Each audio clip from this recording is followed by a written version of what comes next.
Good morning. Today is the 6th of Iyar, May 14th. Thank you to Kobe Adler for sponsoring bagels this morning, blue and yellow, and I'm blue and white. There's some bagels. They're all individually wrapped. Kol Yisrael, Pas Yisrael. You can take to go if you want. Some cookies. Enjoy your day.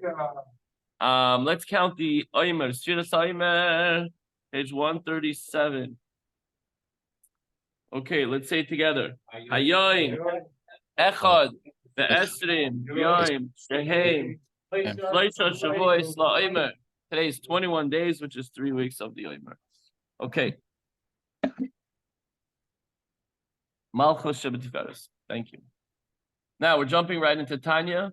Yesterday we gave the mashal of the king that takes the beggar, the lowlife from the pile of garbage and smelly and just disgusting, and he brings him to the palace, not just to the palace, but in his inner chambers. He gets him all washed up, cleaned up. Please put your phone on mute, guys, whoever's not on mute. Appreciate it. Thank you.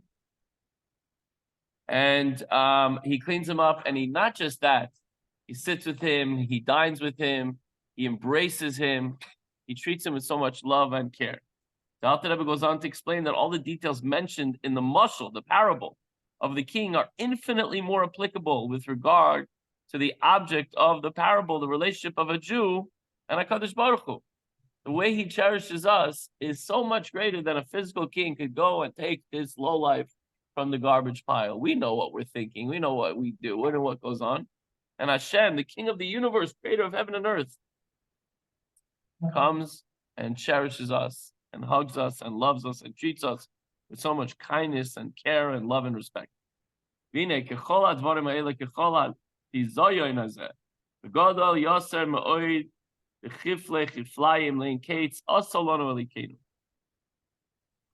manner corresponding in every detail to the said figure and image of the love shown by the mighty king that we mentioned yesterday, to this most lowly individual, but a much greater degree, doubled and redoubled, infinitely more than in the parable, as Hashem dealt with us. His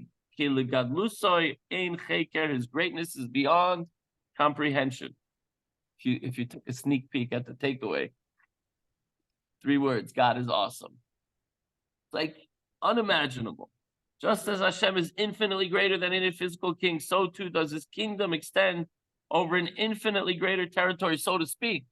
It's like, how do you say infinitely greater?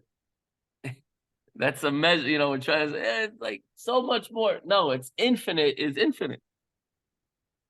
Hashem pervades all the worlds. He encompasses and transcends all the worlds.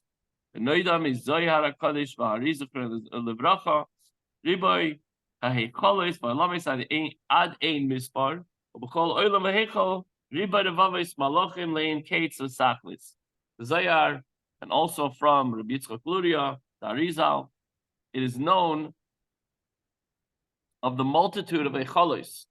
How do you translate that word again, Doc? Palaces.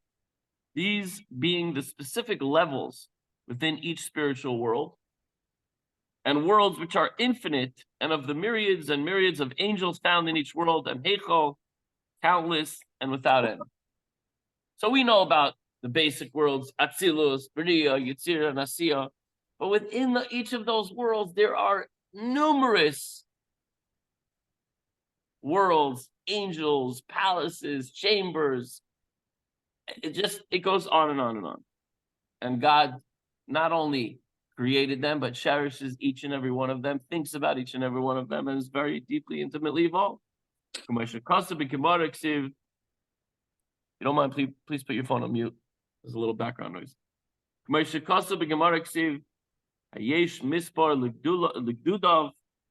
Gemara says in Chagiga, it's written, is there any numbering his regiments of angels? And it also says, Elef Alfin Yishamshune V'riba Rivivin Kadmohi, 1,000 thousands minister unto him, and 10,000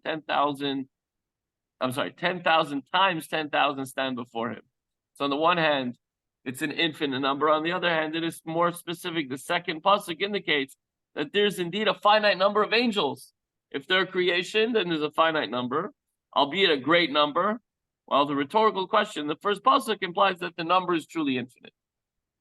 Mishane elef alfim chulu, mispar gedud echad, aval gedudov en mispar. The Gemara answers, 1,000 thousands is the quota of one regiment, but Hashem's regiments are innumerable. Which means the second pasuk speaks of the number of angels within one regiment, while the first pasuk alludes to the number of regiments, which is truly infinite. Before Hashem, all of them are counted as nothing at all and are nullified in their very existence.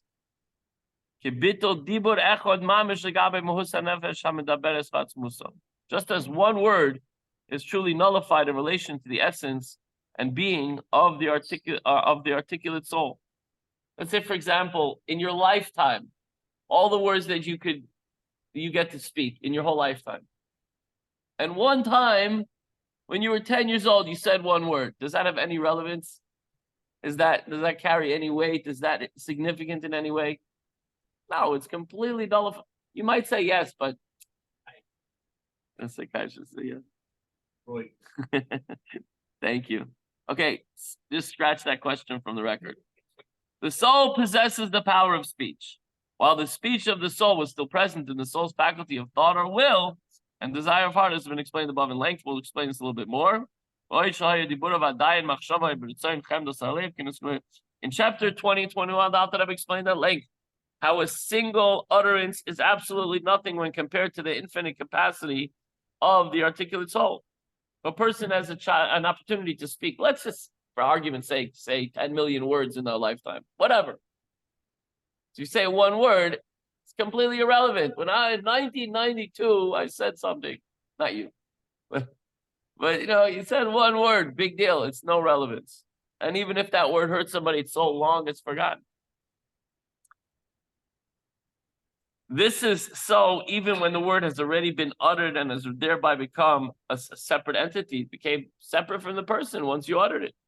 Even more so in the case when a person's speech is in potentia in the person's thought or heart's desire, which are the source of speech, since a person thinks before he speaks and speaks about things that he desires. And in such a case, the single word is totally nullified in its source, and it is not at all perceptible as an entity separate from him. If you say the word, okay, it became separate, but let's say it wasn't recorded. It just was said. 3 days later, 2 weeks later, 5 years later, it's nothing. It doesn't exist. It's irrelevant. Imagine you didn't even say the word. It's so much more irrelevant. You thought it, but it never came out of your mouth. So irrelevant. So too with divine speech that creates and animates angels and the worlds and all creatures and everything in this world. Divine speech is always absolutely united with its source and is therefore always in a state of total nullification to it. Okay, I know this is a little bit of a difficult concept to power through, but definitely your neshama understands. Takeaway, 3 words. We started, and we're just gonna back up because first we spoke about the love between one person and another. So too, when we love Hashem, Hashem feels it, and vice versa.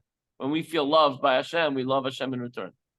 Then the Alter Rebbe gave us the mashal of the king that goes and picks up this guy from the side of the street that's sitting homeless, nebuch, alcoholic, sitting in a pile of garbage, smelling, stinking. Everybody's spitting on him. No one wants to talk to him. His family disowned him. And he picks the guy up. He brings him to his palace. He takes care of him. He cherishes him. He loves him. And the Alter Rebbe says, that doesn't even compare to the way God takes care of us and cherishes us and loves us. And then he continues to say how great God is, that imagine this God, and we haven't even gotten to the end yet. We're going to continue tomorrow. That this God that is busy creating all these worlds and angels and so much more than, way more than what meets the eye. And God is still worried about every single Jew. Is he okay? Does he have what to eat? Does he have what to sleep? Is his pillow comfortable? Is his temperature right? Is it too hot, too cold? The 3 words to take away of today, is that God is awesome. That's it. Have a good day, everyone. Enjoy your day. And for those, let me end the recording.